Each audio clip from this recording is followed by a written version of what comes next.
right, jab, 2 times, and like this. Then I start going this way, jab.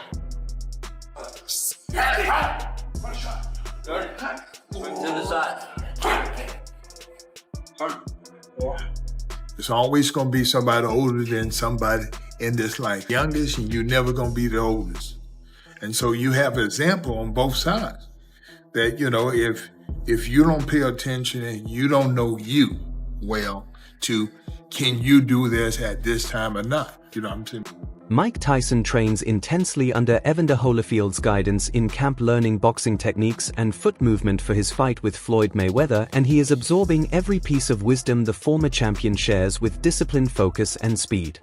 Here, then you step to the right, and you just try to make a complete circle, and it's just all about making the circle, and go back here, just warm you.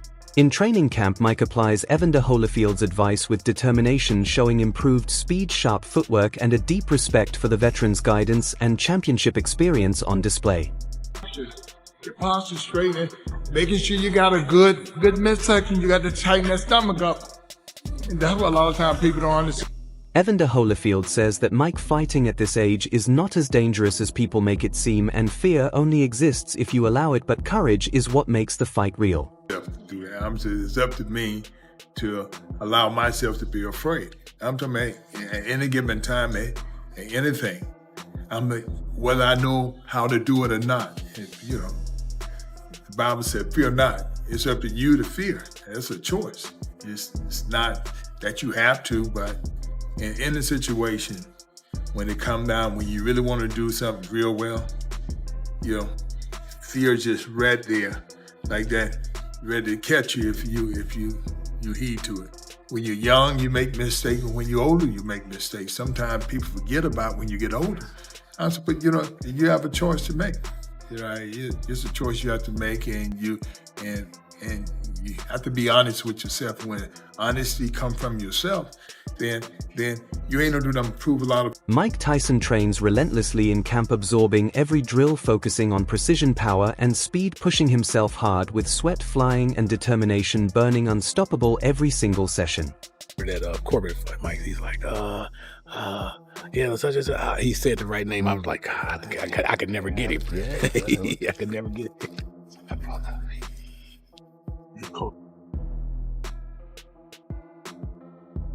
Evander Holyfield says Mike Tyson, once a champ, always a champ, and he has that fire in him, forever the heart, the spirit, the unstoppable champion within. You ain't got nothing to look to. Ladies and gentlemen, it's my turn now.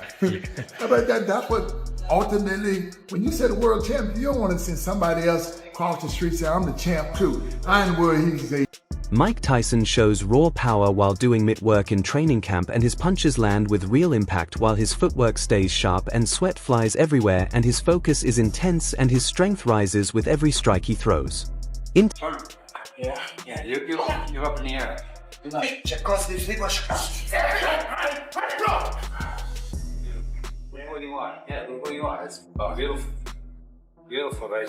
Hard punch. Nice one, Mike. Nice one, Mike. Sit roll. Bang, bang, bang.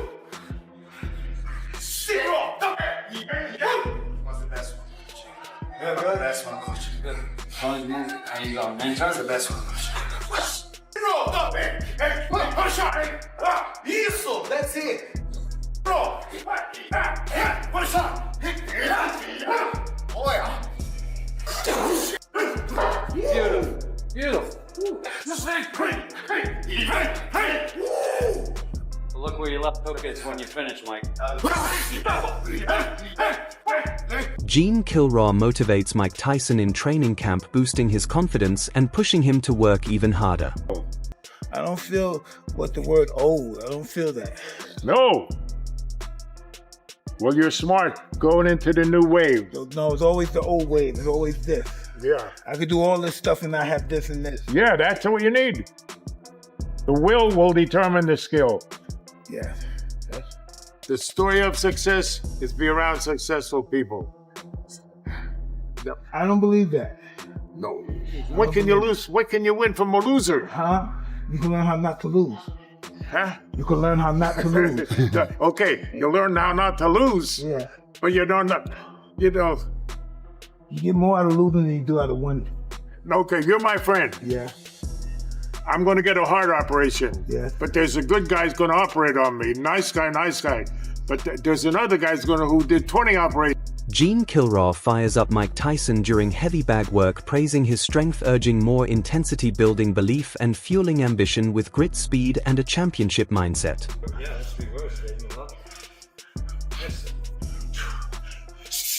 20 seconds.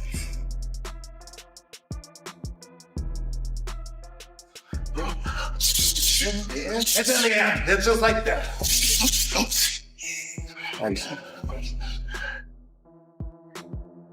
You did more workouts than what I've seen you than the whole time you fought Lennox Lewis. Am I right or wrong? Different era, brother. It's a whole new ballgame. I'm proud. Mike Tyson believes he is still the best ever and enters the fight with fearless confidence and an unshaken champion mindset. It's a war. Only left the fuck alone. You gotta really believe that. It's all I ever lived for. It's all I ever lived for. Doubt should be eliminated. You should be a doubt annihilator. My mentor told me, that little man, I want it all. I want it all. You be careful what you wish for.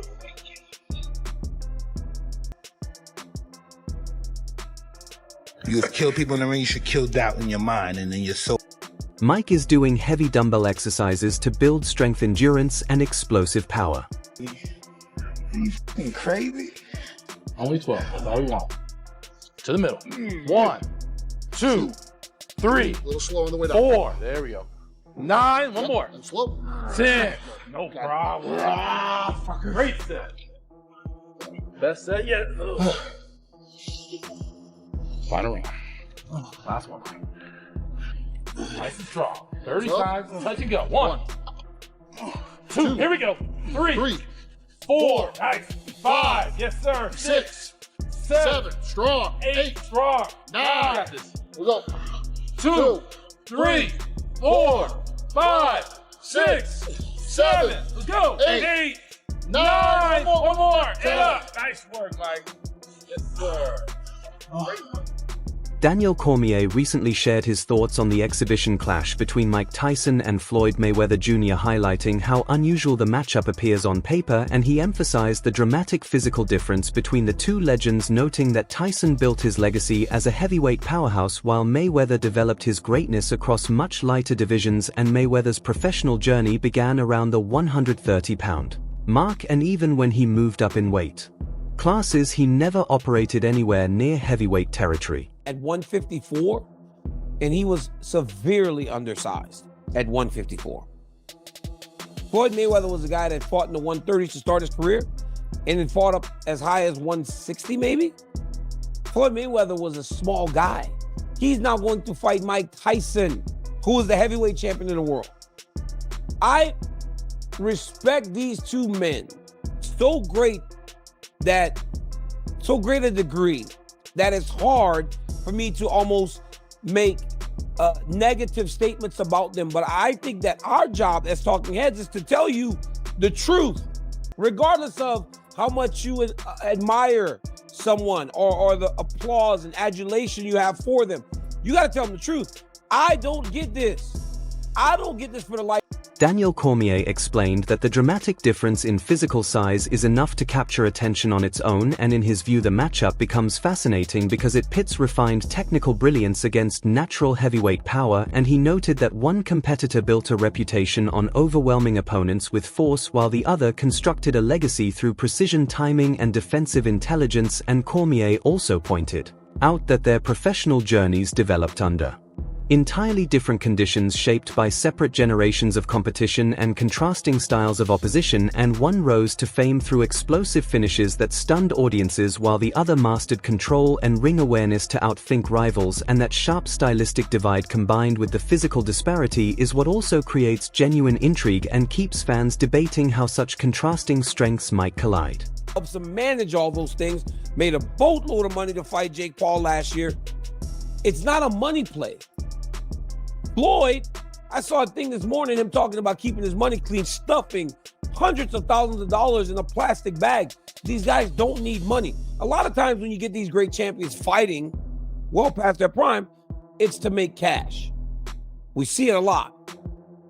These two don't seem to need the money. So I don't understand the need to do this. When talked about, Mike Tyson said, I still can't believe Floyd wants to really do this. It's going to be detrimental to his health, but he wants to do it. So it's signed and it's happening. While criticism often surrounds high-profile exhibition bouts featuring retired champions, many observers adopt a more sympathetic viewpoint, and from this angle, seasoned fighters stepping back into the spotlight are not diminishing their legacy but exercising their freedom to benefit from decades of sacrifice and discipline. And combat sports demand extraordinary physical and mental commitment, often beginning in childhood and continuing through years of punishing competition and supporters of. These events emphasize that professional careers in fighting are typically short compared to other professions. Mike Tyson makes the money to give to his kids. Floyd makes the money to show us, right? Let them make their money. Why not? It's an exhibition style. They got history. They don't like each other. They are two of the biggest imposing figures in boxing history. Mike Tyson, Floyd Mayweather, and Muhammad Ali, right? So they gonna make a lot of money. A lot of people gonna tune in and they gonna watch it. They don't like each other. So even though it's an exhibition style, you best believe it's not gonna count against their actual record, but it's a real fight. And Mike Tyson is not gonna hold back no punches like he did with Jake.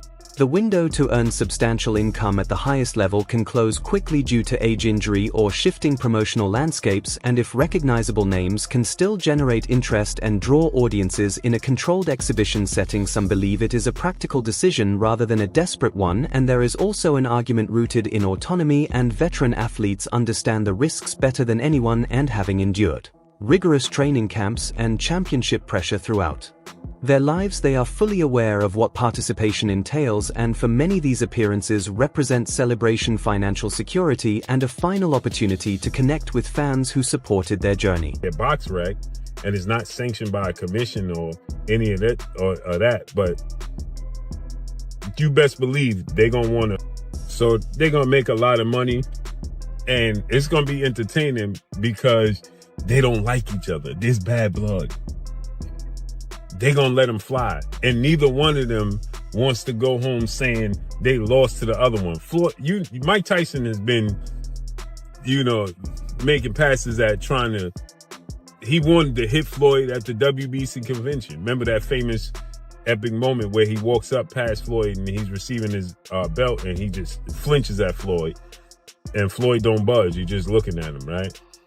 Mike Tyson always say he a scared little man. One of the most compelling talking points surrounding the upcoming exhibition between Mike Tyson and Floyd Mayweather Jr. is the reality of their ages, and Tyson is approaching 59 while Mayweather is 48, placing both men far beyond the traditional prime years of professional fighters. And in a sport where reflexes, stamina, and recovery speed are critical, age naturally becomes a central concern, and the physical demands of boxing are unforgiving, and speed slows over time, and durability can decline, and the body requires longer recovery between intense exchanges. And although both athletes have maintained impressive conditioning, stepping into a ring always carries risk, especially at this stage of life. World Championship Boxing and a number of other Comcast events.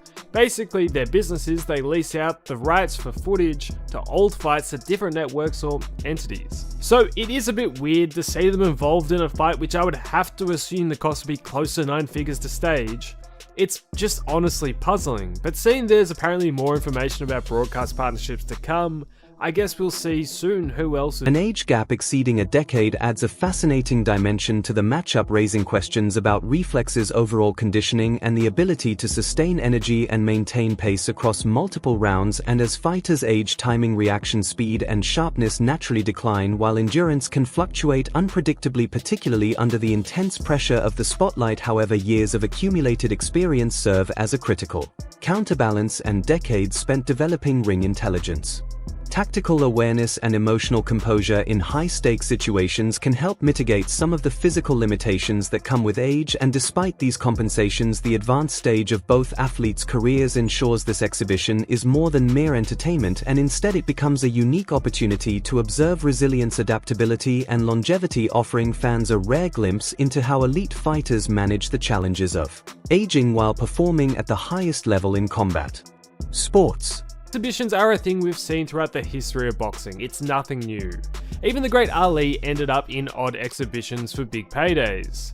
Yet what Paul Tyson showed is you can take a fighter like Tyson, who doesn't have much left to give, and whip up a promotion to make the public believe he's back in his prime, and as a result do some of the biggest numbers seen in the last decade. The quality of the fight itself doesn't matter because, hey, you're already watching. And at a guess, that's exactly what they're going to try to do here. In the press release, they didn't really talk about how great of a fight it's going to be, rather how robust their promotional campaign will be, with weekly premium storytelling, which Combat sports commentator Wade Plemons recently shared strong concerns about the proposed exhibition involving Mike Tyson and Floyd Mayweather Jr., and he argued that comparisons between Tyson and Muhammad Ali can feel disrespectful, especially since Tyson himself has always shown deep admiration for Ali and never placed himself above him, and Plemons emphasized that the two icons competed in completely different weight divisions during their primes, making any fantasy matchup unrealistic in a sanctioned setting. Knock out the little guy in Floyd that Tyson for a long time didn't like. You know, for a long time called Floyd a small little angry man or a small little scared man because he couldn't walk his kids to school by himself, mainly because Floyd had, he kind of disrespected Muhammad Ali, who was Mike Tyson's favorite fighter and one that he would never put himself above. But Mike's 60 years old.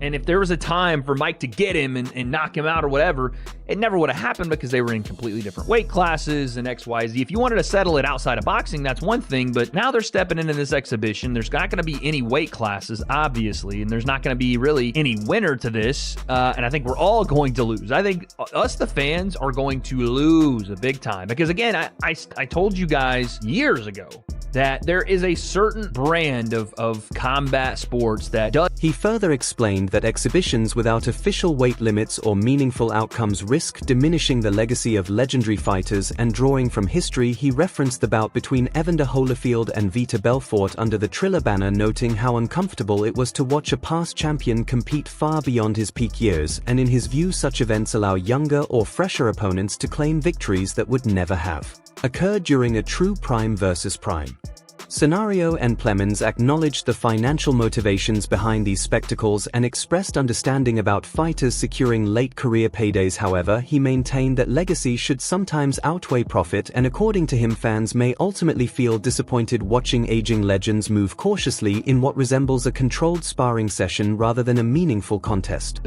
Evander Holyfield should not have been fighting Vitor Belfort on whatever that triad promotion was. I think it was on Triller. And he looked awful because he was in his 60s. And Vitor got to say he knocked down and knocked out Evander Holyfield.